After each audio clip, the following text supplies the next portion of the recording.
तब दमनक संजीवक से अलग पिंगलक को देखकर उसे प्रणाम कर बैठा। पिंगलक बोला, बहुत दिन बाद दिखाई दिए। दमनक बोला, आपके चरणों का हमसे कुछ प्रयोजन ही नहीं है, इसलिए मैं नहीं आता हूँ, लेकिन अब राज प्रयोजन का नाश देखकर व्याकुलता से स्वयं बात करने को आया हूँ। कहा भी है, प्यारी बात हो या कड़वी, शुभ हो या अशुभ, उससे बिना पूछे ही कहें जिसकी पराभव की आपको इच्छा नहीं। पिंगलक बोला, तुम कहना क्या चाहते हो? दमनक बोला, प्रभु संजीवक आपके प्रति द्रोह रखता है। यह उसने मुझ पर विश्वास कर एकांत में कहा है कि उसने आपकी सारता देख ली है, सो वो आपको मारकर सब मृगों का राजा बनना चाहता है और मुझे इसमें सहायता करने पर मुझे मंत्री पद देगा। दमनक की ऐसी बातें सुनकर पिंगलक पर वज्रपात जैसा हो गया। उसे कुछ सुध ही नहीं रही। उसे होश खोते देख दमनक विचारने लगा, यह तो संजीवक में अनुरागी है, सो अवश्य ही नाश को प्राप्त होगा। पिंगलक चेतना में आकर बोला, दमनक क्या बक रहे हो? संजीवक तो मेरा प्राणों के समान प्रिय है, वह किस प्रकार मेरे प्रति द्रोह रख सकता है? दमनक बोला, देव कोई सदा एक सा नहीं रहता, कहा भी है, राजा के यहाँ वह पुरुष नहीं है जो लक्ष्मी की इच्छा न करे। पिंगलक बोला, तो भी मुझे विश्वास नहीं होता कि वह ऐसी भावना रख सकता है। दमनक बोला, विश्वास करिए प्रभु, ऐसा ही है। फिर आप दोनों के स्वभाव भी कितने अलग हैं, सो ऐसी मित्रता संभव ही नहीं। पता नहीं उसके कौन से गुण देखकर आप अपने निकट धारण करते हो। विचार करिए, बड़ा शरीर होने पर भी वह आपके शत्रुओं को या शिकार को मारने में असमर्थ है। वह घास बच्ची है और आप मांस बच्ची, सो उसको मार डालिए। पिंगलक बोला, जिसे पूरी सभा के सामने मैंने गुणवान विद्वान कहा है, उसे क्या दोष देकर मारूं? और फिर वह मेरा मित्र भी है, सो उसे मारने पर मुझे निंदा को प्राप्त होना होगा। दमनक बोला, स्वामी, यह राजधर्म नहीं है कि द्रोह रखने वाले को छोड़ दिया जाए।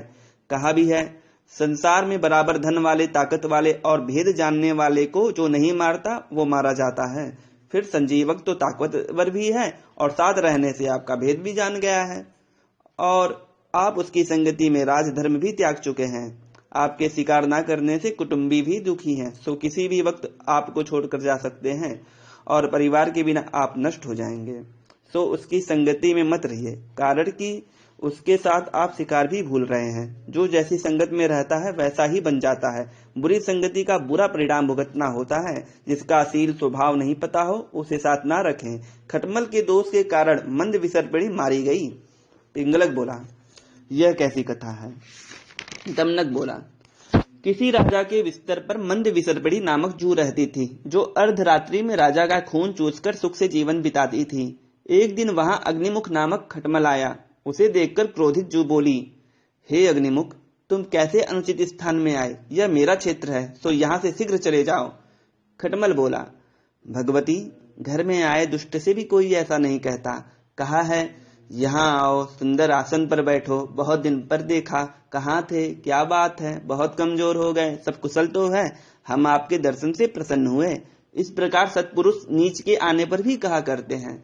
देवी, मैंने जीवन भर गरीब मनुष्यों का कड़वा खून ही चूसा है, सो मुझे भी आज इस राजा के मीठे खून को चूसने की आज्ञा दो। उसके निवेदन को सुन मंद विसर्पिणी बोली, हे अग्निमुख, मैं निद्रा को प्राप्त हुए इस राजा का रक्तपान करती हूँ। तू चंचल है, सो यदि मेरे साथ अर्धरात्रि को राजा का खून चूसेगा तो ही यहाँ रुक। अग्निमुख बोला, भगवती, ऐसा ही होगा। जब तक तू राजा का खून नहीं चूस लेगी तब तक मैं खून नहीं चूसूंगा। थोड़ी देर में राजा खाट पर आकर लेट गया। चंचल खटमल लालच वश बिना धैर्य रखे राजा के जागते हुए ही उसका खून चूसने के लिए काट लिया। कहा भी है, उपदेश से ही केवल किसी का कोई स्वभाव नहीं बदल सकता। तपाया हुआ पानी भी पुनः शीतल हो जाता है। खटमल के काटने से राजा तिलमिलाता हुआ उठा और सेवकों से बोला, देखो इस बिस्तर में खटमल या जू है।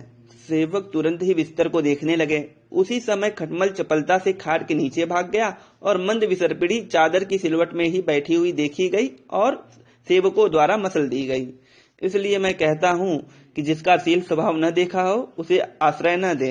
इसलिए आपको उसको मार डालना ही उचित है, नहीं तो वो आपको मार डालेगा। कहा भी है, जिसने अपने लोगों को त्याग दिया और बाहरी जनों में अनुराग कर लिया है वह कुकुद्रुम राजा की तरह नाश हो जाता है। पिंगलक बोला, यह कैसी कथा है? दमनक बोला, किसी वन के निकट चंडराव नाम वाला सियार रहता था। एक दिन भूख से व्याकुल होकर चंडराव नगर की ओर गया। तब उसे नगर के कुत्ते काटने के लिए दौड़ाने लगे। वह भी बचने के लिए एक धोबी के घर में घुस गया और अचानक से सामने रखे नील की नाद में गिर गया, और जब उसमें से निकला तो उसका पूरा शरीर नीले रंग का हो गया, जिसे देखकर कुत्ते डरकर भाग गए। चंडराव भी शाम होते ही वन की ओर लौट गया। उसके नीले रंग में रंगे शरीर के कारण सब शेर, बाघ, गैंडे, हाथी उसे अपूर्व जीव समझकर उससे दूर भागने लगे और कहने लगे, जब इसकी चेष्टा और पराक्रम को नहीं जानते हैं सो इससे दूर ही रहने में भलाई है। चंडराव भी सब समझकर सभी जानवरों से बोला, हे जीवो, क्यों तुम मुझे देखकर भाग रहे हो? डरो मत। ब्रह्मा ने आज मुझे रचकर कहा कि तुम लोगों में कोई राजा नहीं है, तो मुझे तुम लोगों का राजा बनाकर भेजा है, और मेरा नाम ककुद्रुम है। तो आज से तुम सभी मेरी छत्र छाया में रहोगे। सभी जानवरों ने उसकी बात पर विश्वास कर लिया। तब उसने शेर को अमात्य बनाया, बाघ को आज्ञापालक, गैंडे को तांबुलाधिकारी, भेड़िए को द्वारपाल बनाया और तथा अपनी ही जाति के सियारों को अपमानित कर दरबार से भगा दिया तथा उनसे सीधे मुंह बात भी नहीं करता था।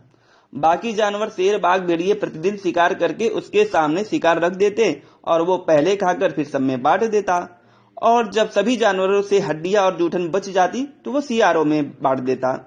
एक दिन दुखी मन से सभी सियार आपस में बात कर रहे थे।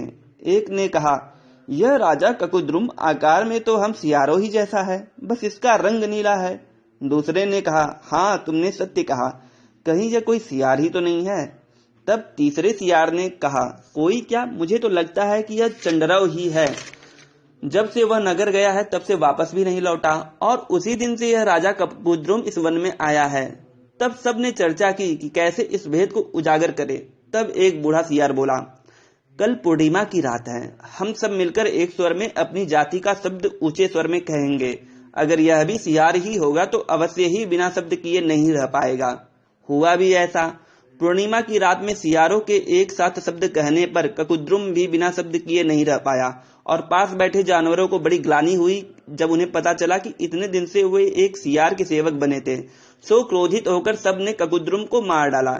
इसलिए मैं कहता हूं कि जो अपने लोगों का त्याग कर पराये से अनुराग करता है वो नाश को प्राप्त होता है।